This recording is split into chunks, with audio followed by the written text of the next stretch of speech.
Christian journalist association Faisalabad के general secretary doctor सलामत और उनकी पूरी टीम ने रुकन सिंध असेंबली रोमा मुश्ताक मटो के हालिया इंसानी हमदर्दी के इकदाम को सराहते हुए कहा है कि मुश्किल वक्त में मुतासरा खानदान का साथ देना काबिल तहसीन अमल है। तफसीलात के मुताबिक 2 मसीही कम उम्र बच्चियां 8 साल जरिश और 14 साल मुकद्दस को पंजाब के शहर सादिकाबाद से अगवा करके कराची में मुंतकिल किया गया।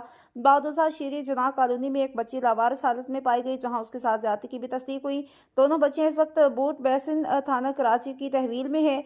जराये के मुताबिक मुतासरा बच्चियों की वालदा भी कराची पहुंच चुकी हैं ताकि अपनी बेटियों के साथ रह सकें और कानूनी कार्रवाई को आगे बढ़ाया जा सके। इस मौका पर रुकन सिंध असेंबली रोमा मुश्ताक मटो ने मुतासरा खानदान की हर मुमकिन मदद, ताआवन और कानूनी मावनत फराहम करने का ऐलान किया है।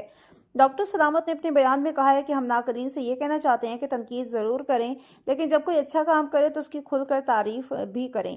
रोमा मटो का ये इकदाम वाकई काबिल सताइश है और इसे सराहा जाना चाहिए। उन्होंने मजीद कहा कि माशरे में मुस्बत इकदामात को उजागर करना वक्त की अहम ज़रूरत है ताकि इंसाफ और इंसानियत का बोल बाला हो सके।